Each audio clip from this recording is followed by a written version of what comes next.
Today, we will meet Athaliah, the evil daughter of Jezebel. She was so cruel on her journey that she may have been as evil as her mother. Athaliah was responsible for murdering almost all of her grandchildren and desecrating the house of God.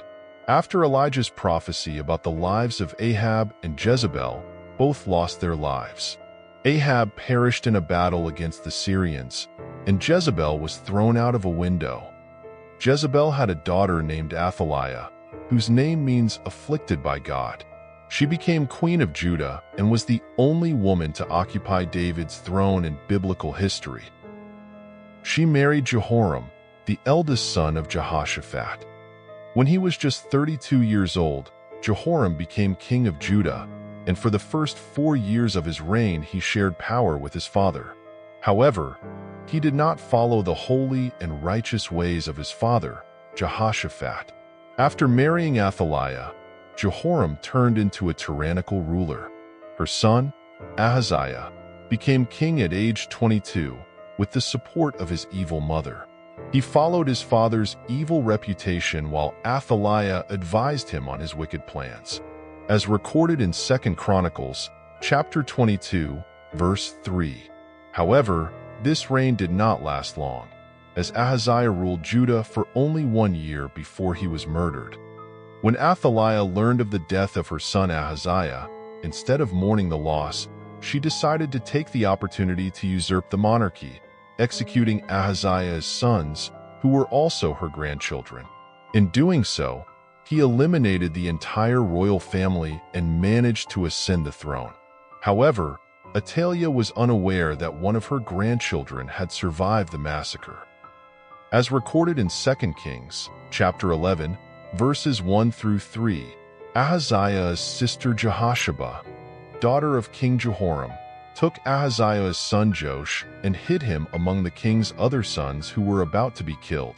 She placed Joash with his nurse in a room and hid him from Athaliah, ensuring that the child would not be murdered. Joash remained hidden in the temple of the Lord for 6 years, while Athaliah ruled the land. During this period, she consolidated her power. After her son was killed, Athaliah took power for herself. How terrible is the lust for power, which destroys all the beautiful aspects of life and turns even parents, brothers, and children into the most barbaric of savages. Jehosheba, the aunt of the children who were about to be executed, courageously entered the royal house and rescued young Joash. This humble woman played a significant role in God's plan for the ages. Even though evil people like Athaliah can begin their evil works, God can always raise up a Jehosheba, and evil will inevitably fail. Like young Samuel, Joash grew up in the temple, following in the same footsteps as Samuel. It is likely that he developed discreet ways of helping the priests, doing what he could without drawing too much attention to himself. God had promised David that his line would continue forever, a promise known as ordaining a lamp for his anointed. It seems like a big deal now, considering so many royal families are being wiped out one after another. Here we have the lamp promised to David almost extinguished, but wonderfully preserved. Despite Ahaziah's bad behavior as king and his involvement in immoral alliances, he was still David's heir and the successor of his royal line. God fulfilled his promise to David and protected this little son from the carnage ordered by Athaliah. Athaliah's wild malice almost put an end to it. Never before had so much royal blood been spilled. Even stranger is that this queen, who had been a king's daughter, a king's wife, and a king's mother, was so brutal toward the royal family into which she was born. She did it out of her selfish desires, craving power and believing there was no other way to get it. Afraid of competitors, Athaliah demonstrated revenge and anger directed at God, as her father Ahab's house had been completely destroyed. She decided, as a form of retaliation, to destroy the house of David and cut off his lineage, defying God's promise to perpetuate it. It is also mentioned that the children of wicked Athaliah invaded the house of God and used the holy things in the temple of the Lord to worship Baal. But Joash was a brand rescued from the fire. and his place of safety was the temple, in one of the chambers that Athaliah rarely disturbed.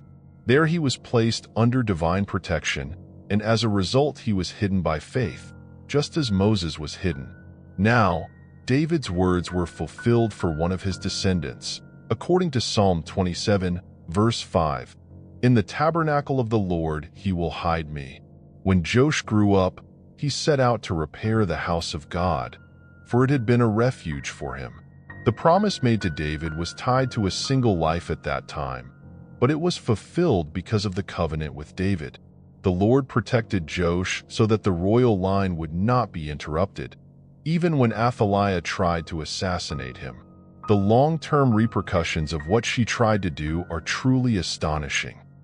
This was a diabolical attempt to break the royal dynasty that would lead to the Messiah. Joash and his mistress remained hidden inside an unused room in the temple throughout the time that Athaliah reigned. He did not leave this place in the 6 years that Athaliah ruled the region. During her reign as Queen of Judah, Athaliah was also very attentive to the other temples. She used her position to strengthen the worship of the Baals throughout the kingdom, placing priests and building altars to their idol within the temple of the Lord. As recorded in 2 Chronicles, chapter 24, verse 7, the sons of Athaliah, that wicked woman, invaded the house of God and also offered all the sacred objects of the house of the Lord to the Baals. Jezebel, Athaliah's mother, had set the precedent for this behavior, and Athaliah followed in her footsteps. In 2 Kings, chapter 11, verse 4, it is mentioned that in the 7th year, Jehoiada summoned the centurions, officers of the guard, and brought them to the house of the Lord, where he made a covenant with them and made them swear loyalty. He then showed them the king's son. Athaliah's reign of terror lasted 6 years. Although we do not have a detailed record of this period, there is no doubt that it was marked by violence and idolatry, consistent with its beginnings.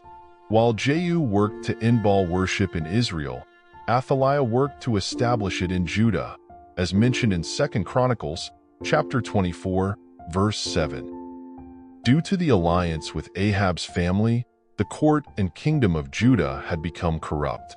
During all this time, Joash remained hidden, despite having the right to the crown and being destined for it.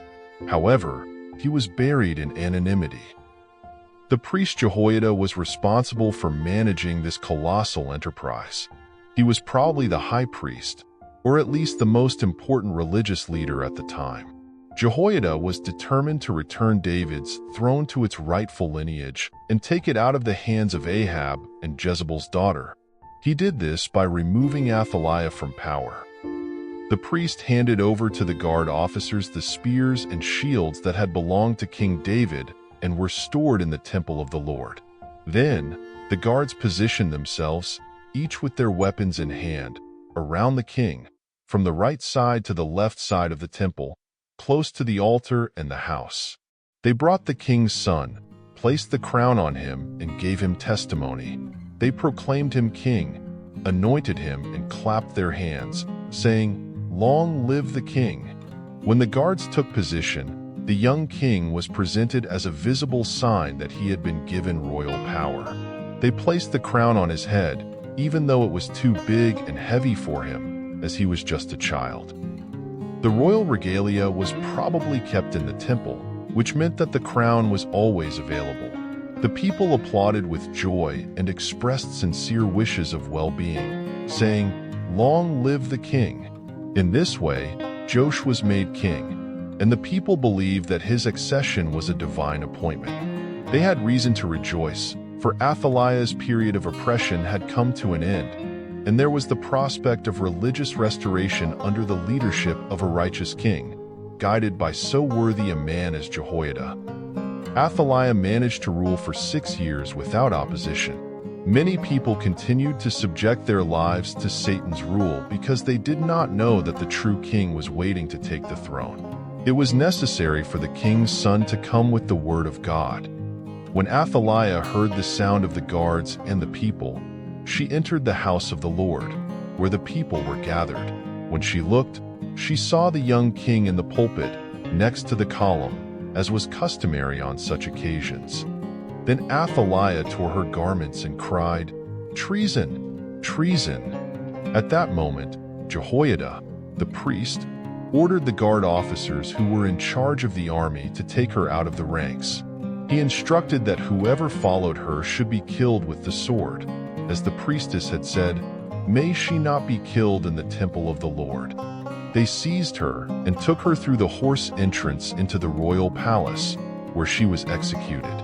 Then, the priest Jehoiada established a pact between the Lord, the king, and the people, confirming everyone's loyalty to the Lord.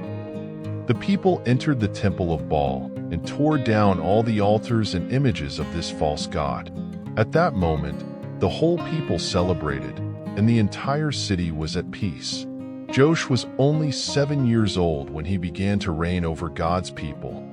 This story is not just a stunning turnaround, but a great lesson in how greed and envy only bring defeat and suffering. Therefore, we must always be at peace and remain firm with God and His teachings.